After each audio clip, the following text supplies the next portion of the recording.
Avant de continuer cette vidéo, nous voulons vous dire merci de regarder nos vidéos. Si vous souhaitez soutenir cette œuvre, vous pouvez écrire au numéro qui s'affiche à l'écran.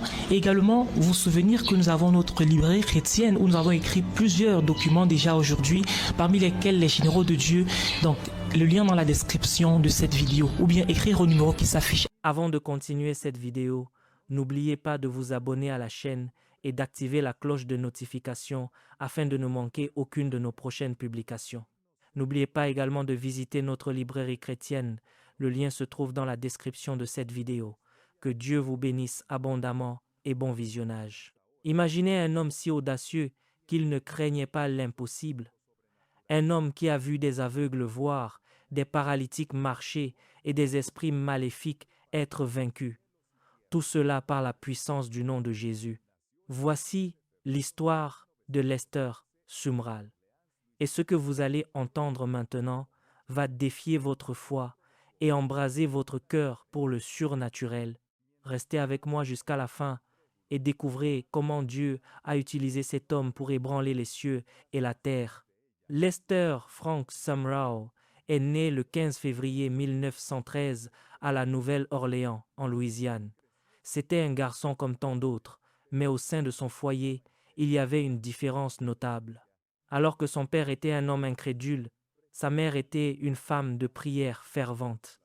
Les prières de celle-ci montaient jour et nuit, demandant à Dieu de toucher le cœur rebelle de son fils. Lester a grandi en entendant ces prières, mais il ne les prenait jamais au sérieux. À l'adolescence, il voulait s'éloigner de l'Église. Il préférait la liberté, les aventures et les plaisirs que le monde pouvait offrir. À 17 ans, sa vie a subi un coup soudain.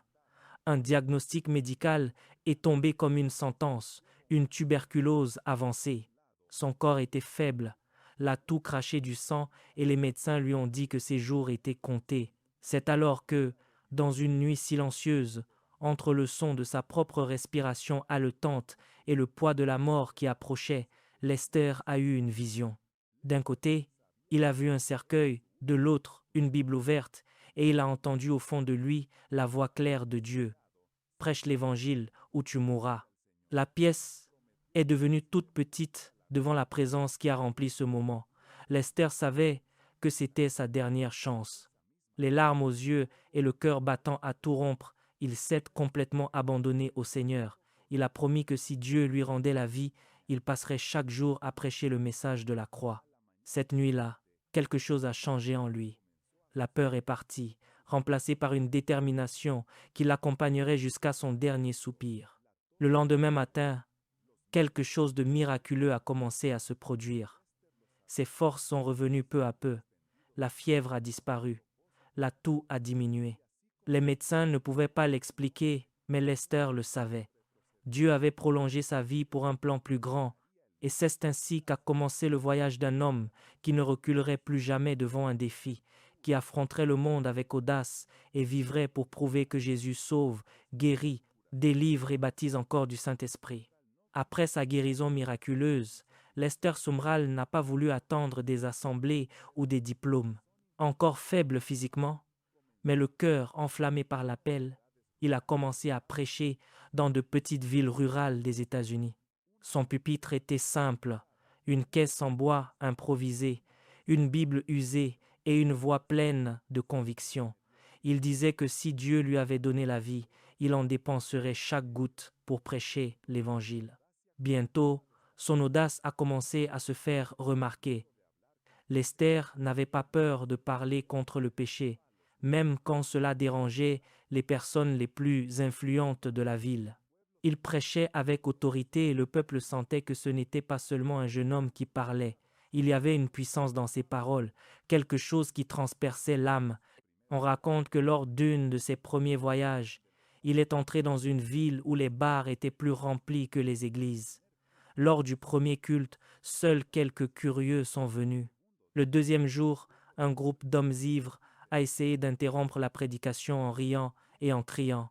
Lester s'est arrêté, les a regardés droit dans les yeux et a déclaré que le même Jésus qui avait délivré les démoniaques allait les délivrer eux aussi maintenant. Il a prié avec autorité et, Selon les récits, 2 de ces hommes sont tombés à genoux en pleurant, donnant leur vie au Christ. Son ministère itinérant a grandi rapidement. Il prêchait dans des abris en plein air, dans des maisons humbles et même dans des écoles prêtées. Peu importait le lieu, le message était toujours le même, la repentance, le salut et la puissance du Saint-Esprit. Après peu de temps de ministère, Lester a senti que Dieu l'appelait au-delà des frontières de son pays.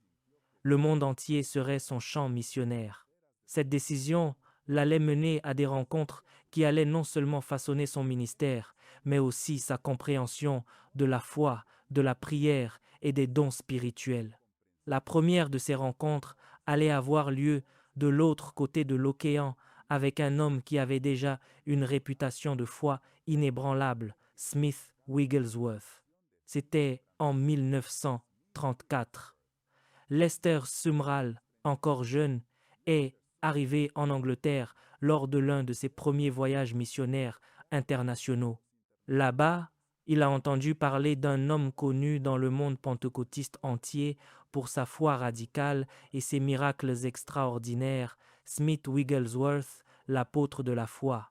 Lester sentait qu'il devait le rencontrer.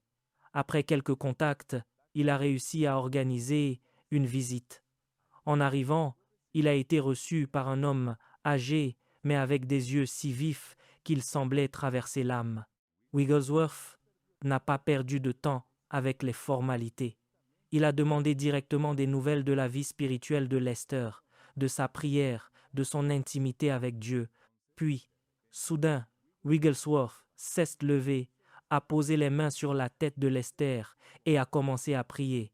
Ce ne fut pas une prière ordinaire.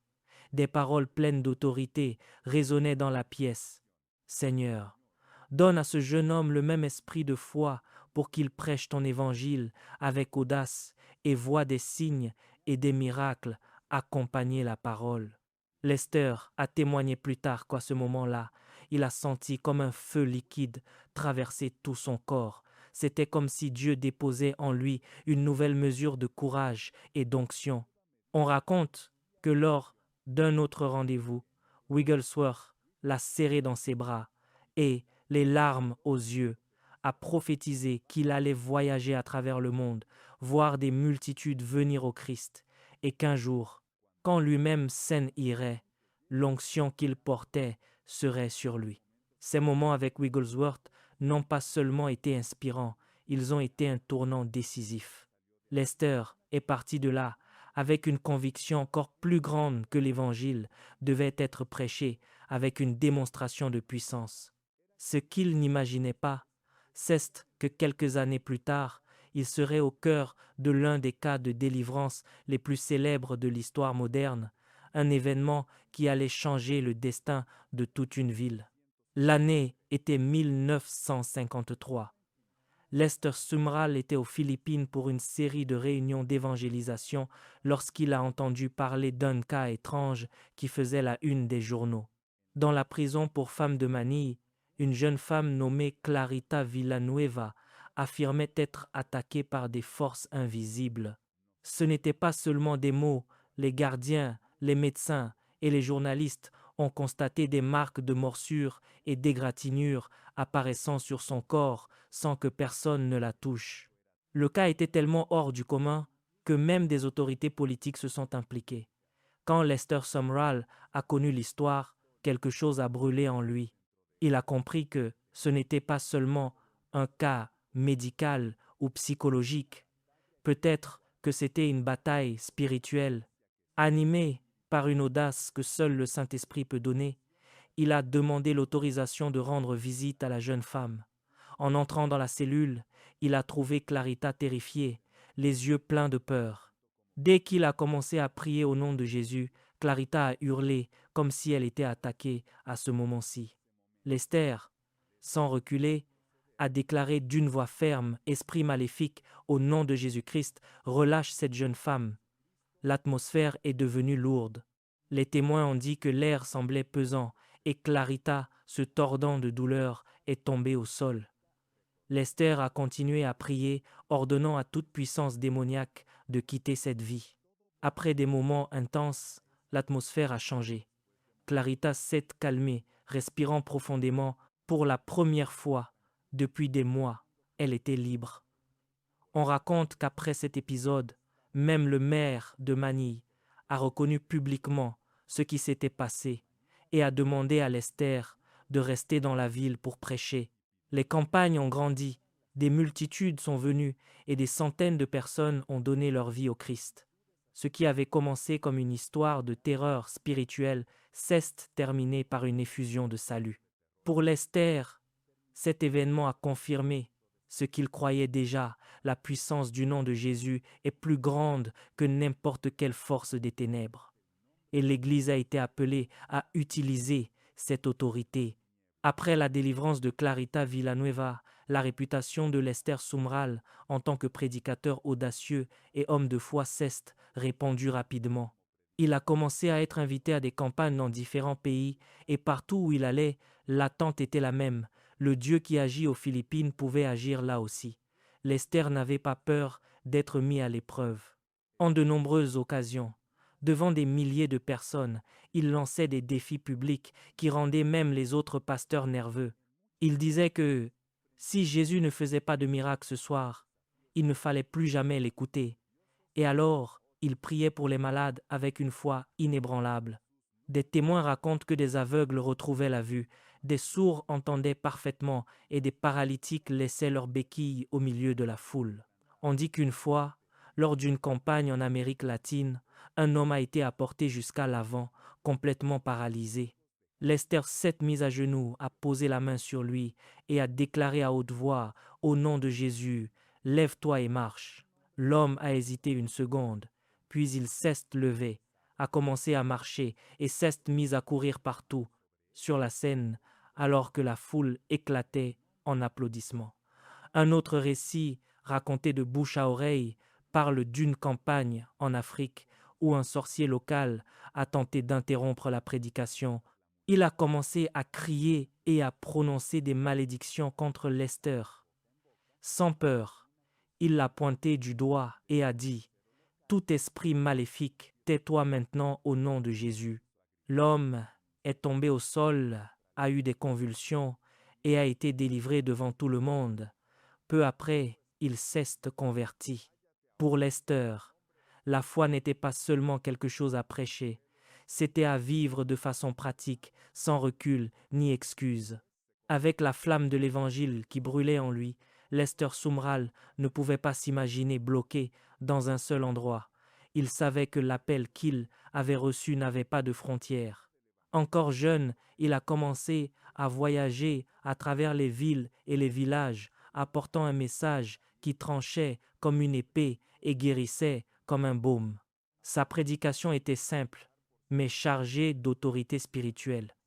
Il parlait de repentance, de salut, de guérison et de délivrance avec la conviction de quelqu'un qui connaissait le Dieu qu'il servait.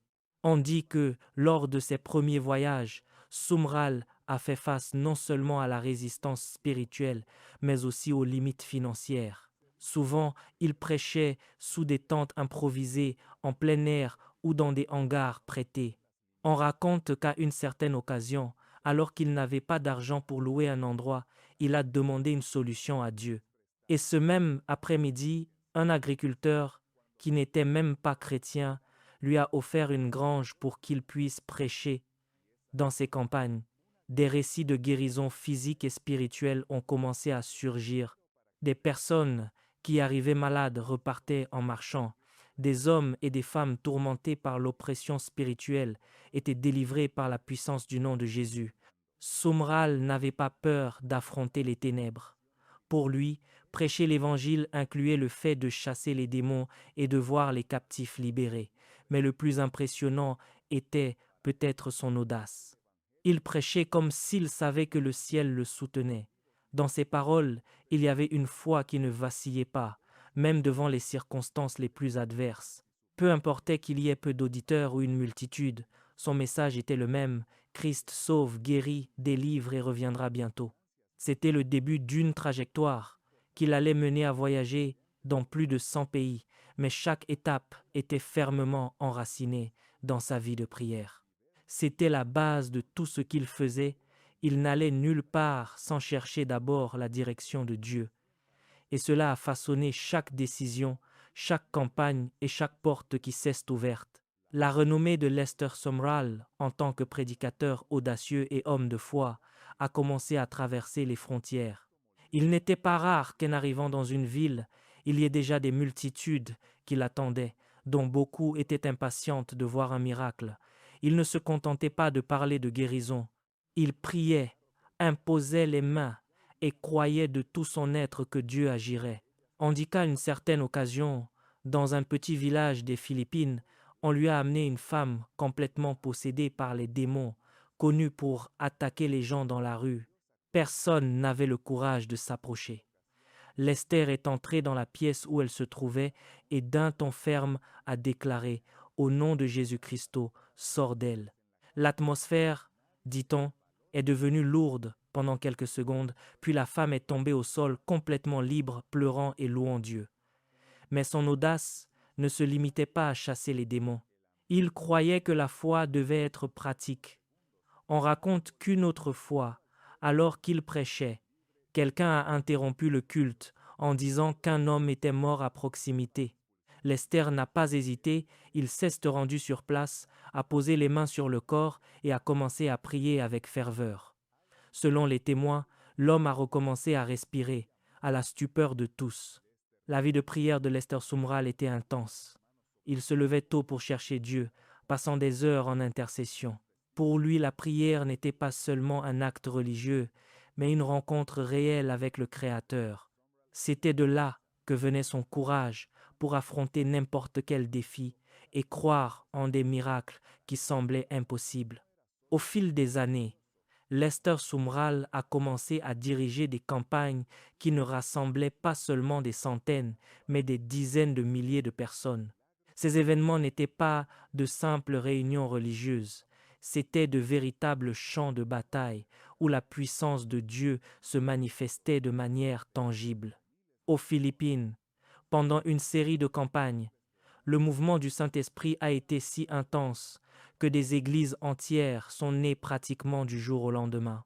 Des multitudes venaient de régions lointaines, apportant des malades sur des brancards, des mères désespérées avec des enfants malades, des jeunes tourmentés par des esprits maléfiques. Beaucoup repartaient guéris, libres et le cœur brûlant pour l'Évangile. On dit qu'à Manille a eu lieu l'une des réunions les plus marquantes de sa vie. Pendant des semaines, Lester a prêché en plein air devant une multitude qui ne cessait de grandir. Qu'il pleuve ou qu'il fasse beau, le peuple restait attentif. Un jour, alors qu'il priait pour les malades, une forte pluie a commencé à tomber. Personne n'est parti.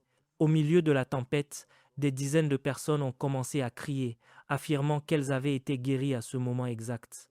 Parmi elles se trouvait une femme qui était arrivée aveugle et qui a commencé à décrire les couleurs des vêtements de ceux qui se trouvaient devant elle. Pour Lester, l'avivement n'était pas seulement une question de miracle, mais de transformation des vies. Il voyait le miracle physique comme une porte pour que le cœur de la personne soit touché par l'amour de Dieu. Souvent, après avoir vu la puissance du Saint-Esprit, des familles entières se donnaient au Christ et des communautés entières étaient impactées. Le fruit de son ministère durant ces années a été incalculable. Il comprenait que le but ultime de tout mouvement surnaturel était d'amener les gens à connaître Jésus de manière personnelle et véritable. À mesure que son ministère grandissait, Lester Sumrall s'est rendu compte que l'appel de Dieu ne se limitait pas à prêcher dans des campagnes. Il a compris que la foi devait aussi se manifester par des actions concrètes d'amour et de compassion.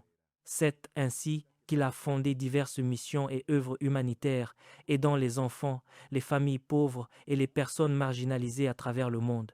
On dit que, lors de l'un de ses voyages en Afrique, il a trouvé un village frappé par la famine et les maladies. Il a rassemblé des ressources, a apporté de la nourriture et de l'eau potable et a prié avec la communauté. Beaucoup ont témoigné de guérison et de délivrance dans cet endroit, et la présence de Dieu s'est fait sentir de manière extraordinaire. En plus des œuvres physiques, Lester a également vu le potentiel de la technologie pour diffuser l'Évangile. Il a fondé une chaîne de télévision chrétienne qui a apporté son message de foi, de guérison et d'avivement à des dizaines de pays. Grâce à cela, il a touché des personnes qui n'auraient jamais pu être présentes dans ses campagnes, prouvant que Dieu peut encore utiliser des canaux modernes pour accomplir de grands mouvements spirituels. Mais même avec toute cette structure, Lester n'a pas laissé de côté la base de son ministère, la prière, le jeûne et l'intimité avec Dieu. Chaque décision, chaque voyage, chaque campagne passait par des heures de communion avec le Seigneur. Il disait que s'il n'écoutait pas Dieu en premier, rien de ce qu'il ferait n'aurait de puissance. Son audace et sa foi restaient intacts. Il ne craignait pas les défis, les crises ou les persécutions. Là où d'autres reculeraient, Lester avançait. Là où il hésiterait à prier pour des miracles audacieux, il se leva et déclarait que si Jésus avait promis, il l'accomplirait. L'impact mondial de Lester Sumrall est devenu un héritage qui a traversé les générations. Des milliers de vies ont été transformées par ses prédications, ses prières et ses œuvres, montrant qu'un homme prêt à s'abandonner complètement à Dieu peut réellement ébranler les cieux et la terre. Lester est parti auprès du Seigneur le 28 avril 1996, mais l'héritage de sa vie est toujours vivant. Il a laissé une marque indélébile dans le monde chrétien, un ministère audacieux, plein de foi, de miracles et de compassion. Ses livres, ses enregistrements et la chaîne de télévision qu'il a fondée continuent de toucher des milliers de personnes, rappelant à tous que Dieu agit encore avec puissance aujourd'hui. On dit que même après sa mort, des dirigeants et des missionnaires racontent des expériences inspirées par son exemple de foi et de prière. Des personnes continuent de se lever dans des endroits reculés, affrontant l'impossible avec l'audace que Lester vivait au quotidien. Il a prouvé qu'une vie donnée au Seigneur ne connaît pas de limites et que la prière fervente est la clé qui ouvre les portes du surnaturel. Aujourd'hui, le nom de Lester est resté dans les mémoires comme celui d'un véritable guerrier de la foi, un homme qui a vécu pour prouver que Dieu agit encore avec audace et puissance dans le monde moderne. Et toute personne prête à chercher la présence de Dieu avec ferveur et transformation peut voir sa vie transformée.